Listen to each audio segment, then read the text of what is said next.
This video is intended to acquaint you with the operational procedures of your AmeriVap system's dry steam vapor cleaning and sanitizing unit. Please understand that our technology is constantly being updated, and some machines are being modified with improvements. Consequently, depending on which unit you purchased, some items on your unit, especially on the operation panel, might not match the exact item shown in the video example. However, the principle of operation is the same on all AmeriVap units.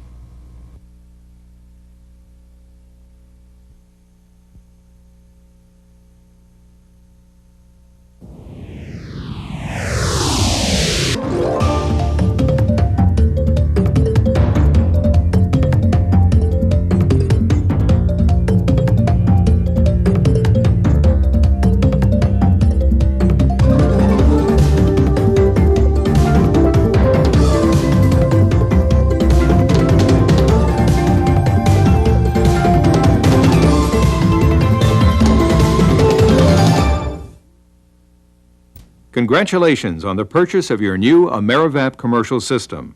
You now have the unparalleled cleaning and sanitizing power of superheated vapor literally at your fingertips. After removing your system from the box and completely reading your user's guide, the next thing you want to do is fill your system with water. Your AmeriVap commercial system holds 2.64 quarts of water, which will create 1,188 gallons of superheated dry vapor. The filler bottle included in your system is specially designed with an automatic closing feature.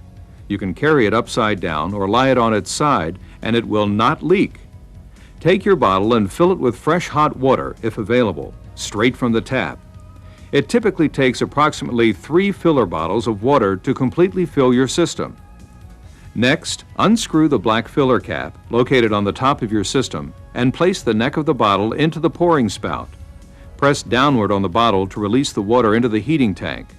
The machine cannot be overfilled. The water will stop flowing from the bottle, indicating your system is full. Never use any type of chemicals or other liquid cleaning agents unless authorized by AmeriVap Systems Incorporated. Remove the bottle when the flow stops. The bottle conveniently stores on the side of your cart. Before replacing the filler cap, notice the notch on the base of the sleeve. It is specifically designed to unscrew the drain plug cap, located underneath your system. When replacing the filler cap, hand tighten only. Do not use excessive force. Over-tightening the cap will cause damage to the rubber O-ring on the bottom of your cap. Next, press down the small gray button located on the top back of your system, where the electrical cord is stored, which will open the back of the case. To remove the cord, pull slightly on the tab connected to the cord. Next, grasp the cord firmly and pull it completely out when you get to the electrical plug. Stop pulling the cord and remove the plug from the center of the wheel. Plug the electrical cord into a 15 amp rated heavy-duty extension cord or a 110 volt outlet.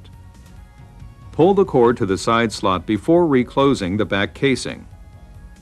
To rewind the cord, unplug it from the extension cord, reopen the back casing, and place the plug back into the center of the wheel. Push down on the gray button, pull back on the cord slightly, and the electrical cord will automatically rewind. The next thing you want to do is slide back the gray panel on the top front right-hand side of your system. This is where you'll connect the hose. Make sure the gray button is facing toward the back of the system. Press down on the hose until you hear it click into place. By design, it will only connect one way. The casing on your system is very durable because it's made from polycarbonate. This is the same material used to make motorcycle and football helmets, which explains why your system can withstand an intense amount of pressure. Next, come to the front of your system and find the main on-off toggle switch located in the lower center section. To turn your system on, push this switch to the left and it will light up. A red light on top of the electrical panel will also be visible. Make sure the heater switch, the right toggle switch on top, is positioned to the right-hand side and the 1700 watt or high window is lighted. If your circuit breaker trips while heating your system, simply position the same switch to the left side so it reads low or 850 watts. This will allow your system to heat up using only half the power, but it will take twice as long, which is why the ideal heating position is 1700 watts. If you use hot water to heat your system, it should only take 6 minutes to heat up. Warm water takes 9 minutes, and cold water usually takes between 12 and 15 minutes. Remember, if you heat up your system on low or 850 watts, it will take twice as long. The internal temperature of the water inside your system's tank is 290 degrees. Once the water leaves the tank, travels through the hose and out the nozzle, the temperature decreases to approximately 205 to 220 degrees.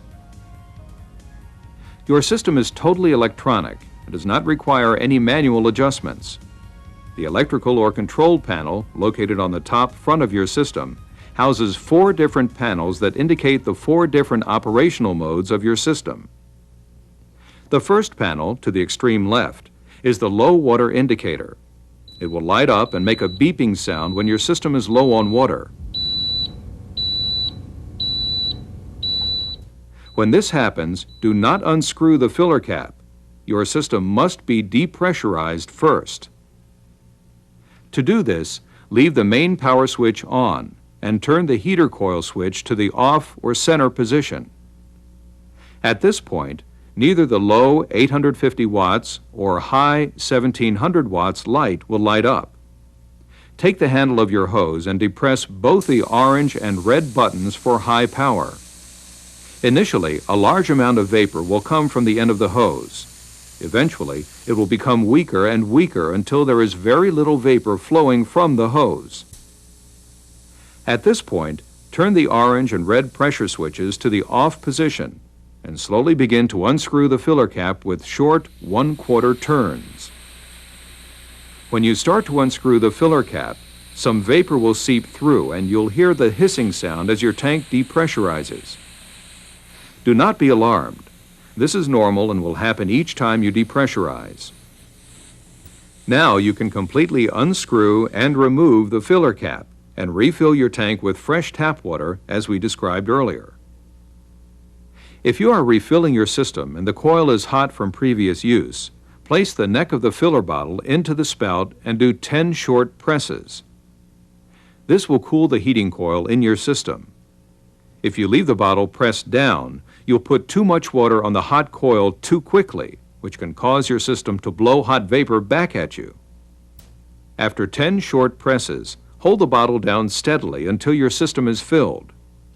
After refilling, screw the filler cap back on, remembering not to use excessive force, and your system is ready for operation again.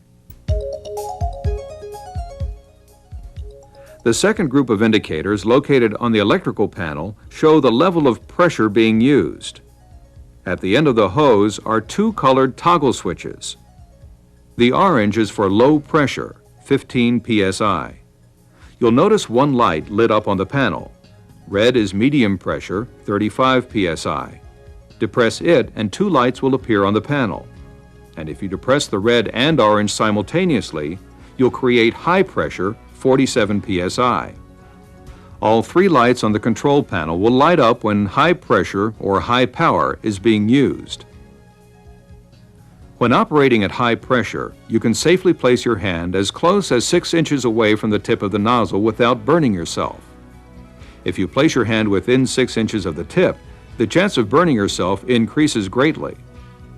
The top of your system is well insulated, so you can safely place your hand anywhere on top without getting burned. The next group of indicators show the level of pressure your system is using.